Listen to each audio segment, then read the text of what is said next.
estamos en Mérida, Michoacán, en un encuentro maravilloso, en el primer encuentro mexicano por la expansión de la conciencia. Y tengo frente a mí un invitado de lujo, Alex Escolá. Muchísimas gracias. Gracias a ti, es un placer estar y compartir este momentazo contigo. Sí, sí. Alex, para que se hagan una idea, es profesor de la Universidad Pontificia de Comillas en Madrid. Es estadístico aplicado, que en México sería haber estudiado matemáticas aplicadas, sería más o menos el equivalente, ¿no? Y además, quiero decir que es un religioso, es un hermano de la Orden de las Marías. ¿Lo dije bien? Y entonces, es un encanto de persona, nos hemos vuelto amigos muy rápidamente y por supuesto llama la atención esto de tener un pie en la ciencia pura y dura. No me imagino algo más científico que las matemáticas, ¿no? Y por el otro lado estar ligado a este camino religioso desde el 2012, en el cual tomas los votos y escoges este camino. ¿Cómo llevas esta, digamos, no esta doble vida, pero esta vida que tiene estos dos pies en estos dos mundos? Pues mira, varios pensarán que ciencia y religión son competidoras entre sí, y para nada, ciencia y religión no compiten, sino que colaboran. Y esa es la parte de la que yo me nutro. Básicamente porque para quienes tenemos fe, ¿no?, quienes concebimos que Dios existe y lo colocamos, ¿no?, como fuente original de la creación, claro, la realidad, lo que somos, lo que percibimos, lo que sentimos, si es un producto de Dios, todo lo que hagamos humanamente para comprender, ¿no?, el funcionamiento de esa realidad, de ese producto de Dios, nos tiene que llevar a Dios. Por lo tanto, el ejercicio del método científico nos acerca a la realidad de Dios. Es decir, aquí justamente es donde hay ese punto, ¿no?, ese match, en donde la parte, digamos, de la espiritualidad, trascendencia, religión, converge con la cuestión de la ciencia, del saber. El método científico es un instrumento humano, es un instrumento de trabajo humano. No es un discurso ideológico en sí mismo, no lo tenemos que dogmatizar, no lo tenemos que poner como si fuera pues un falso ídolo, un falso Dios. No, hay que darle el lugar que tiene y que le toca. El método es un instrumento del ser humano y como seres humanos somos seres limitados. Y dentro de nuestras limitaciones hacemos lo posible por descifrar ese misterio de quién es Dios, qué es Dios y, bueno, qué es lo que ocurre en nosotros y a nuestro alrededor. Así que para nada son dos dimensiones de la vida que para mí están completamente en constante colaboración. Siempre y cuando, insisto, demos al César lo que es del César. Es decir, hay una corriente dentro de la academia que podríamos considerar quizás cientifista, ¿no?, llamémosla cientifismo. El cientifismo incurre en el endiosamiento de la ciencia. Es aceptar que el único discurso auténtico, verdadero y válido para explicar la realidad, qué somos, lo que en ella sucede y demás, es el científico. Entonces, a eso se le llama cientifismo o le podríamos denominar cientifismo. Claro, si salimos, ¿no?, de este cientifismo, entonces lo que nos permite, ¿no?, explorar y lo que tenemos ante nosotros es una colaboración, es un match en toda regla. Creencia, ciencia están siempre en constante intercambio. Entonces, digamos que tengo un pie pues en un lado, tengo un pie en el otro y, pues dicho de forma así barruera o maleducada, pues tengo un dolor de inglés muy grande. Claro, estás haciendo como un split, ¿no? Claro, ¿no? Porque a veces, ¿no?, a veces el acercamiento nos beneficia a todos. Es decir, claro, a ciencia, religión, creencia, espiritualidad, pero es que a veces el distanciamiento es tal que o eres un buen contorsionista o ya me dirás cómo se sobrevive, ¿no?, a esa especie de... Pero sí, siempre me he visto en esta tesitura y aunque a muchos les extrañe de qué hace un tipo como tú dedicándose a las matemáticas, dando matemáticas en la universidad, yo tengo un doctorado también en estadística, o sea, ¿por qué esto qué cigüeña te ha traído al mundo? ¿No? Eso es lo que me preguntan. Sí. Es muy interesante porque desde mi punto de vista la ciencia se dedica a las preguntas y la religión se dedica a las respuestas, ¿no? Y de pronto se confunde y pareciera que los resultados del método científico, que siempre son válidos hasta que se compruebe lo contrario, ¿no?, se vuelven fe. de cierto modo para ciertas personas, ¿no? Y por el otro lado también se puede confundir desde el otro lado, desde la religión, como decir, bueno, la verdad es esta, la verdad es el dogma y no se puede poner a prueba. Y justo la ciencia lo que viene diciendo es, no, digamos, todo puede ser pasado por el método científico, a través de este filtro de las preguntas, de las últimas preguntas. Entonces, de pronto es muy interesante. La verdad es que en mi vida en general conozco como a gente muy científica y a gente muy religiosa. Entonces, de verdad que me emociona mucho conocer a alguien como tú que tiene estos dos pies en estos dos lugares, ¿no? Y creo que es especialmente válido en momentos como los que estamos pasando. Y me refiero no solamente a especie de armonía o especie de canales de comunicación, no especie, canales de comunicación entre la ciencia y la religión, pero además canales de comunicación entre las diferentes religiones. Oh, por supuesto. Desde luego, eso es un desafío que lleva siendo desafío desde hace bastante tiempo. Pero estamos llamados a la ecumenidad, ¿no? Y a generar, precisamente, en pensar en aquello que nos une, que nos vincula, y no precisamente lo que nos divide. Entonces, creo que es una actitud que favorece, incluso tejiendo puentes, ciencia-religión, religiones entre sí, y luego también incluso podríamos hablar de ciencias en plural, porque la ciencia, ¿no?, lo designamos singularmente, pero bueno, ciencia como conocimiento, conocimientos hay muchos, ¿no? Entonces tendríamos que precisar, pero es que incluso entre esas ciencias, ¿no?, entre esos puentes, colaboraciones que a lo mejor antes eran inviables o impensables, pues bueno, ahora se hacen realidad, se están ejecutando, se llevan a cabo y son necesarias, porque estamos también en la era de lo multidisciplinar. Estamos en la era de integrar, ¿no?, distintas disciplinas en una misma área y trabajar a partir de ahí. Y bueno, a veces pues ese cocinado nos sale bien y a veces el plato que se sale pues no está tan bien. Pero esto forma parte del crecimiento. Esto forma parte del crecimiento del ser humano, o al menos yo lo leo en clave de crecimiento. Porque para crecer uno tiene que ir hacia dónde, hacia los límites, ¿no? Si no hay límites, entonces, ¿cómo nos tenemos que posicionar y ubicar en un espacio-tiempo, ¿no? Por ejemplo, muy bien, tenemos un mapa, tenemos que buscar un punto. Bien, es que ese punto tendría sentido, ¿no?, si hubiese esa localización, pero para que eso se dé necesitamos un marco de referencia, unos límites. Claro, ¿qué ocurre?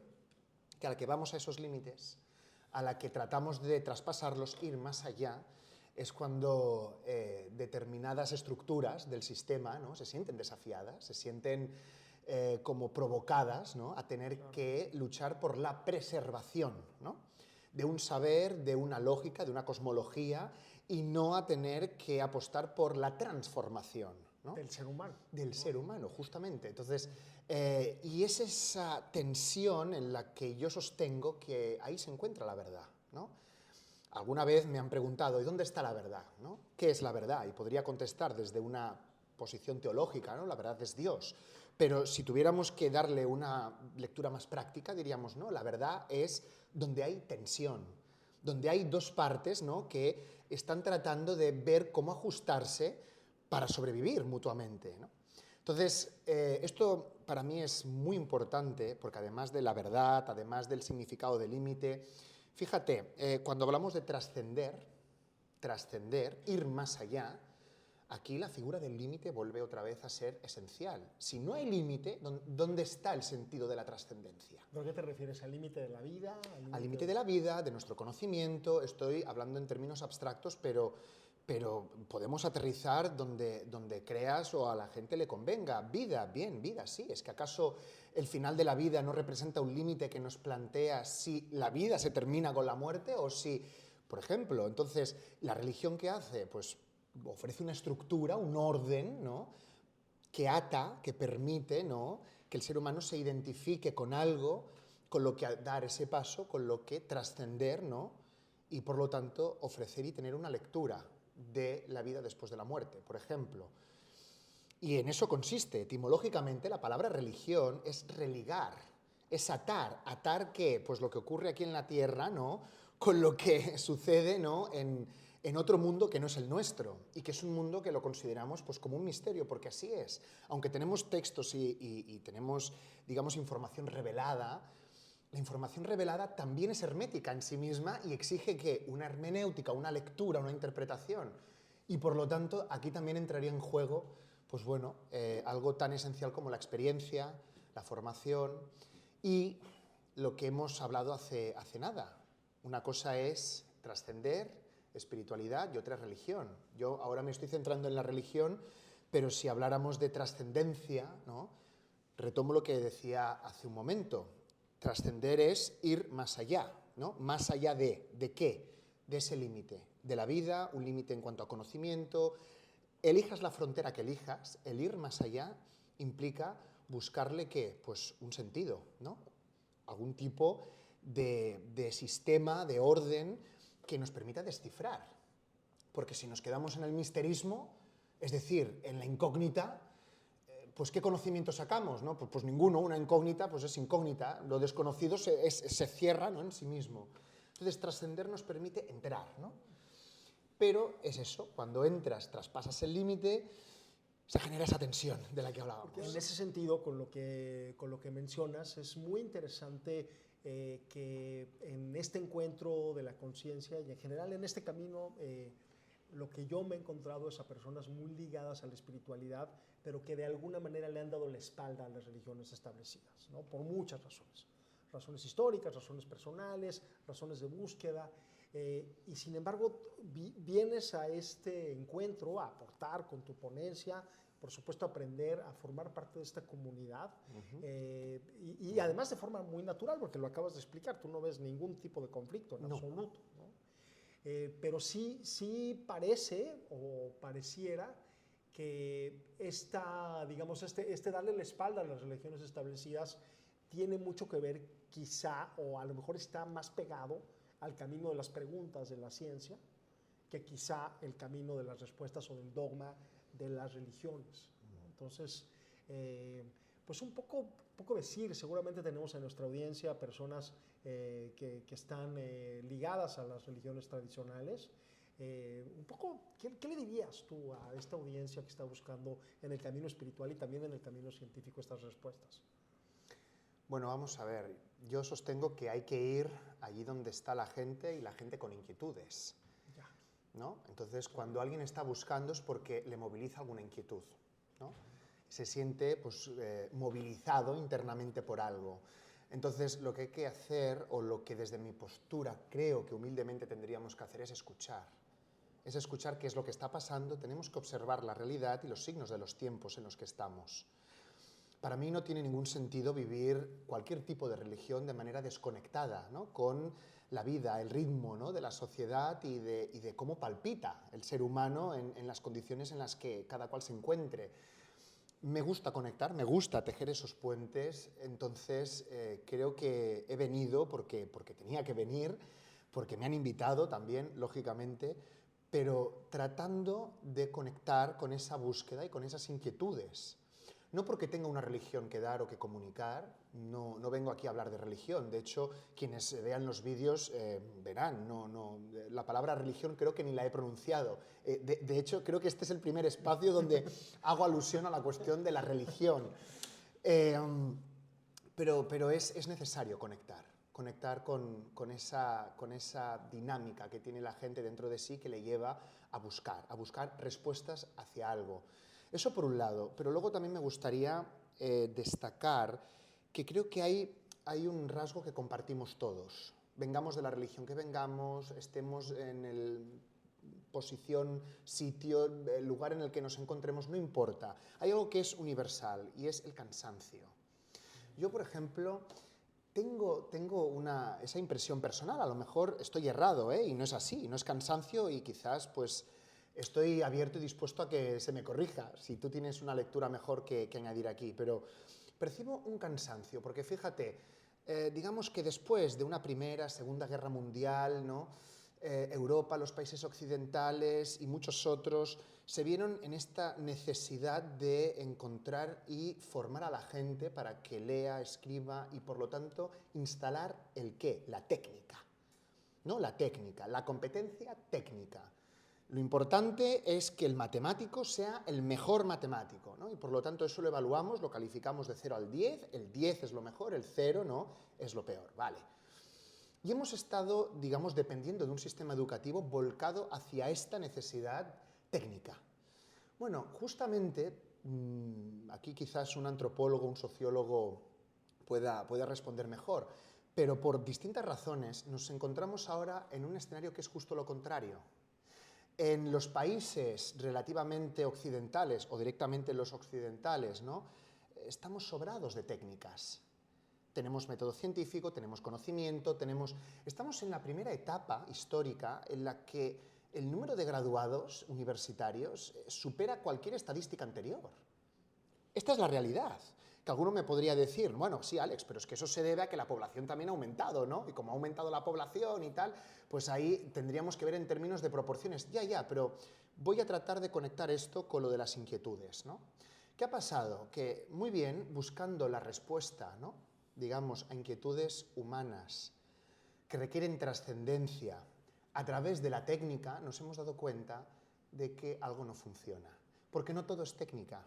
Y hay un límite al final del día, ¿no? Justamente. Entonces, la cuestión es que en el sistema, por ejemplo, educativo, surgen ahora pues, ideas como educar en competencias blandas, ¿no? Ya no es tan importante el que un alumno, por ejemplo, sepa mucha matemática y esté más avanzado que, ¿no?, su clase y que sea el 10 porque así lo fichará, ¿no?, una empresa de Silicon Valley y le pagará una millonada. No, eso ya no es lo importante, porque muy bien, tú eres el mejor, tú eres el número 1, me quito el sombrero, vamos, no hay nadie como tú en cuanto a inteligencia técnica, pero ¿de qué te sirve esa inteligencia técnica si luego no sabes trabajar en equipo? ¿De qué te sirve esa inteligencia si luego no te permite adaptarte al medio de trabajo en la que la vas a tener que usar? Mira, incluso nadie nos enseña en la escuela a ser felices, algo tan esencial y en lo cual ahora con el taller de la alegría es algo que estoy poniéndole mucho énfasis. Por ejemplo. Sí, está muy bien que seamos el mejor matemático, el mejor químico, etcétera, pero ¿cómo lo hacemos, cómo lo acomodamos para nuestro bienestar? Exacto. Y además está comprobado que, perdón que te interrumpa, pero que las inteligencias emocionales son más valiosas. Al final de cuentas nos permiten acceder a cosas que la inteligencia, digamos, técnica tiene una limitación. Es decir, como cosas de pertenecer a una comunidad, conseguir un trabajo, tener amigos, tener pareja, todas esas cosas que nos construyen como seres humanos, las inteligencias emocionales desde luego son de pronto mucho más importantes y son las que no se atienden en la escuela.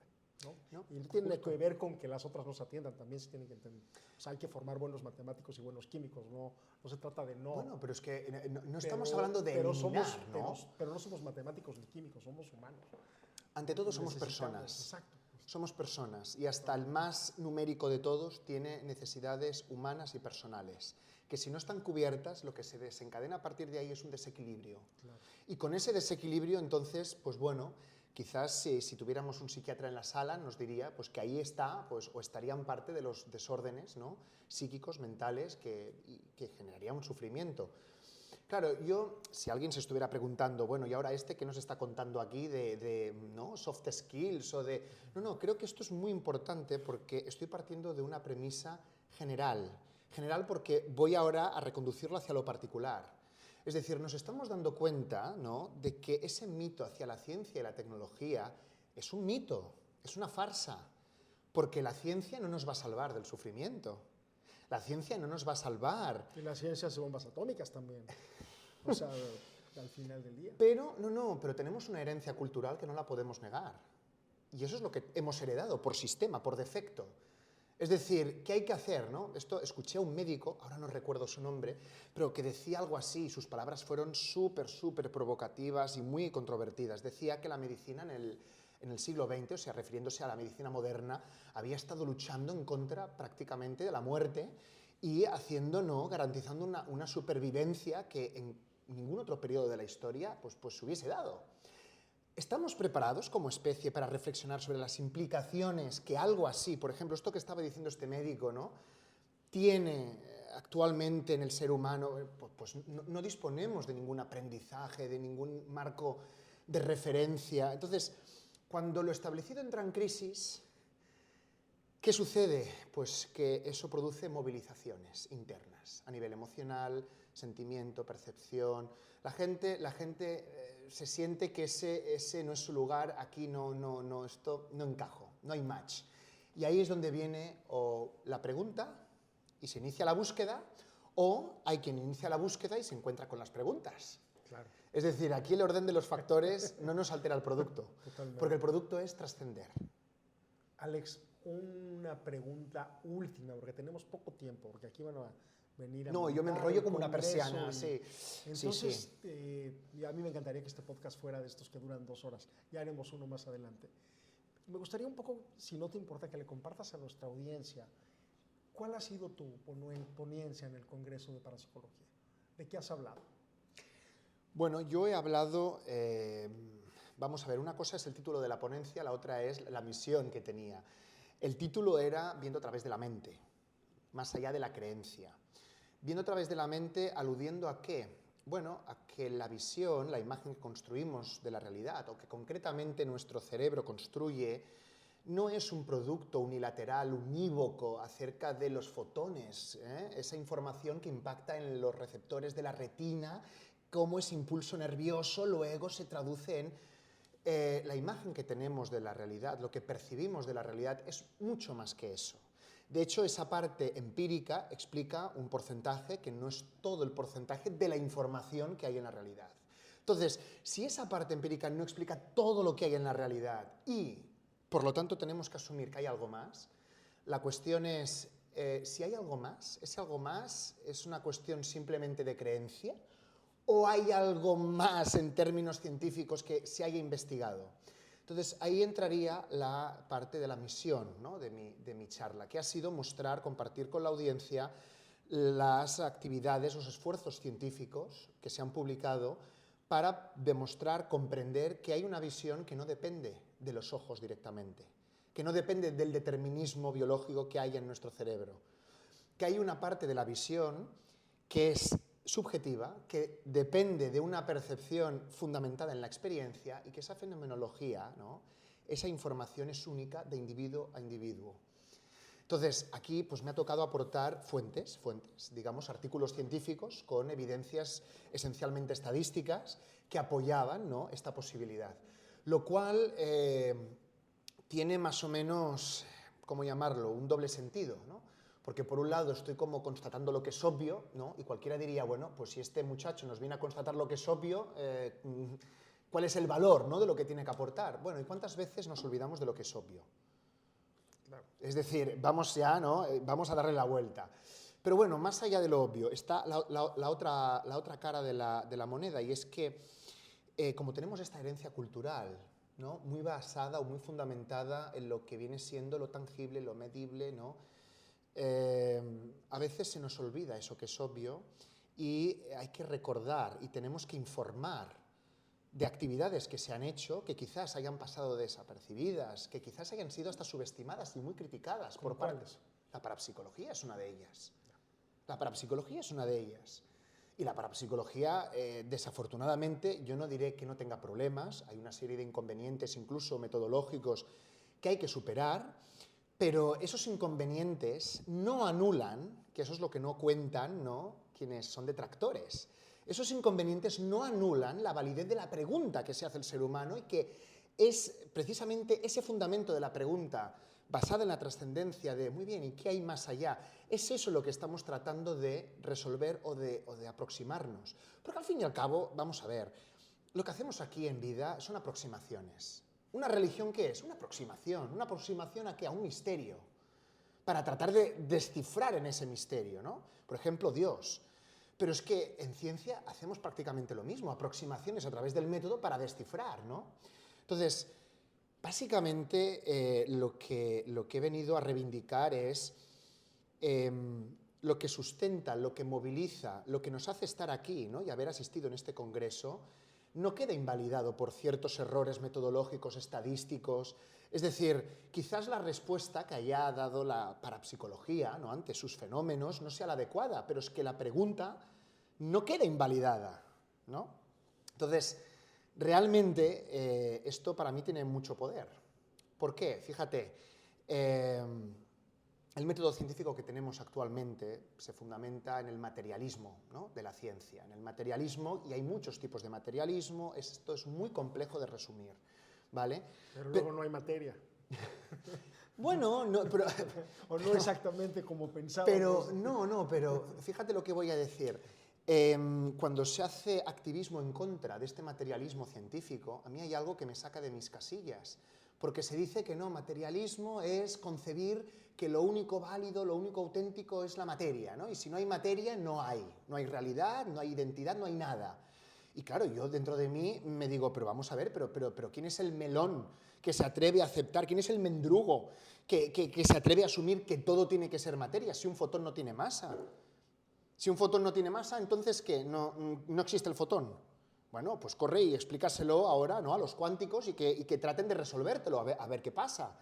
Es decir, creo que hay una desinformación muy grande acerca incluso de esta herencia cultural de la que hablaba antes. Y la idea que he tenido es, voy a poner puntos sobre las sillas, voy a informar. Puntos sobre las sillas, no debajo, sobre las sillas. Entonces, mi misión ha sido más bien motivar para que haya una toma de conciencia sobre lo que desde la ciencia se ha hecho, porque se han hecho varias cosas. Entre ellas, la parapsicología, lo que han investigado varios, ¿no?, parapsicólogos, contribuye a este valor y a esta búsqueda. De hecho, un parapsicólogo, sin serlo quizá, pues fue Jacobo Greenberg, que es algo que también nos une, queramos o nos vincula, porque es precisamente una figura que está en todas las tierras, ¿no?, en todas las cosmologías, pero en tierra de nadie también. Es curioso porque Jacobo Greenberg no tuvo participación en la Parapsychological Association. Sin embargo, sus contribuciones, que me nieguen si eso no es parapsicología, es decir... Uno de los más citados, orgullosamente. Orgullosamente, ¿sí o no? Claro. Y reivindicando el fundamento y el sentido de sus preguntas, ¿no?, de esa búsqueda sobre, un momento, bien, si no todo es materia, que eso está claro, ¿no?, quiero decir, hasta alguien como yo lo tiene asumido, entonces habría que plantearse cuál es el papel del determinismo, ¿no?, cuál es el valor, ¿no?, el determinismo en cuanto a conocimiento. El determinismo me refiero a la causalidad, ¿no?, la causa de las cosas. Y aquí, pues bueno, digamos que esto es todo un mundo que hay que fomentar, hay que estimular para que se investigue. Tenemos que desarrollar líneas de trabajo hacia no solo la dirección de Jacobo en sí, como figura, digamos, que tengamos que atender, sino es que esto va más allá que la propia figura de Jacobo, y por eso estamos aquí tú y yo, ¿no? Claro. Es decir, estamos buscando algo que va más allá de la materia, va más allá de esos límites, y en esa búsqueda nos encontramos con lo simbólico y lo sutil. Es decir, trascender. ¿Qué trascendemos? El sentido de la razón, el sentido de la materia, el sentido... Vale, pero ¿para ir hacia dónde, no? ¿Con qué nos encontramos? Sutileza y simbolismo, ¿no? Y esto es lo que la investigación científica ha ido prescindiendo, desafortunadamente ha ido relegando, y ahora cada vez es más evidente por esta crisis social. Y habrá que incorporarlo. ¿Qué somos cuando hablamos de símbolos? ¿Qué somos y no estas historias, estos paradigmas? El ser humano es animal simbólico. Totalmente. Es animal simbólico. Entonces, prescindir de lo que viene siendo del estudio científico de la simbología es algo que carece de absoluto sentido. En hablar de lo sutil, tenemos un cuerpo sutil que está muy claro, los chinos lo tienen muy claro, la gente que hace acupuntura estudia años y años, y es una cosa absolutamente científica, y están trabajando con el cuerpo sutil, por dar solamente un ejemplo. Exacto. Por eso, es que justamente cuando hablaba de sutileza me estaba refiriendo a esa idea. Claro, yo hablo, no sé si por defecto profesional, yo soy un teórico, aunque ejerzo la estadística a nivel aplicado, soy un teórico, y la verdad es que es un buen ejemplo, Y bueno, y podríamos hablar de varias sutilezas, ¿no? Porque, por ejemplo, cuando en el marco religioso cristiano alguien me viene y me dice, oye, no, Alex, es que pues he tenido una experiencia de Dios, una experiencia de encuentro con Dios, ¿no?, que me ha hecho sentir tal cosa, o me ha permitido conectar con algo que no me había dado cuenta hasta ese momento. Bien, es que precisamente ahí también hay sutileza, Porque si Dios es omnipotente, diríamos que se manifiesta hasta incluso en lo sutil, hasta incluso en lo desconocido. Por lo tanto, creo que son elementos universales de cualquier tradición, cosmología, confesión. Aquí no es un tema de religión en sí, es un tema de... La gente está buscando y lleva tiempo buscando. Lo que pasa es que ahora cada vez nos vamos dando cuenta que este sistema que tenemos es que está en crisis. Es que fíjate lo que te he comentado, exceso de técnica, de tecnicidad, pero es que el problema no son las técnicas, necesitamos de la técnica, lo has dicho antes también. La cuestión es que eso no elimine lo otro, claro. Que no elimine nuestra naturaleza, porque por naturaleza... Nuestro sentido. Alex, muchas gracias. Me están informando que ya necesitan el salón, así que tenemos que terminar. Me enrollo demasiado. Me enrollo demasiado. Ha sido un verdadero placer, un viaje. Me gusta dar la chapa, ¿no? Me dicen que ¿no? Sermoneamos ambos, filósofos y curas, ¿no? Pues entonces, pues oye, pues algún defectillo teníamos que tener, ¿no? Imaginemos que nuestra audiencia está buscando de alguna manera la trascendencia, de alguna u otra forma. ¿Qué les dirías para despedirnos? Que lo importante de la búsqueda es el camino, no el destino ni el final. He tenido científicos que me han dicho que para llegar lejos en la vida hay que ir bien acompañado. Y mi respuesta ha sido no, es que lo importante no es llegar lejos. La buena compañía se agradece, de eso no cabe duda, pero lo importante no es llegar lejos en la vida. Lo importante es llegar bien, por el bien y para el bien, y eso es lo que importa. ¿Cuál sea el destino, cuál sea ese límite? Cada cual tiene que encontrar el suyo. Y eso es algo de un trabajo personal y es algo que implica discernimiento. Así que la búsqueda, lo importante que haya en ella es el camino, es el recorrido y el aprendizaje que de él se extrae. No cuánto lejos somos capaces de alcanzar, porque ahí solo hay, ¿qué? Pues vanidad. Es que fíjate, ¿no? Yo estoy más elevado que Pepe, ¿no? Y claro, piensas, bueno, ¿y de qué te sirve compararte con Pepe? No sé si me estoy explicando. Por lo tanto, que sea una búsqueda también con humildad, que sea una búsqueda desde abajo, que si nos equivocamos, que no importa, que hay que continuar. Y ante todo, otro tip, ¿no? Otro consejo, aunque no sé a quién para darlo. Señores y señoras, no nos encariñemos con la piedra. Esto es muy importante. Aquello que nos hace tropezar, nos lo podemos volver a encontrar y recaeremos, de acuerdo, pero nuestra obligación es levantarnos y seguir. Claro. Si nos encariñamos de la piedra, si la justificamos como no, entonces es que la piedra es lo bueno, ¿no? El problema, entonces ya te encariñas de eso y lo conviertes, lo instrumentalizas, ¿no? Hay gente que vas por el camino de la lástima, ¿no? Claro. No, eso no sirve de nada. No. La autolástima. No. Oye, ¿tropezamos? Sí. ¿Que quedamos heridos? Sí. Pero si hay búsqueda, hay camino. Y si hay camino, es nuestro deber, incluso moral, tratar de recorrerlo. Esa sería mi, pues bueno. Muchas gracias. Estuvo con nosotros Alex Comillas, queridos escuchas y videoescuchas de Yo Somos. Este es nuestro primer podcast.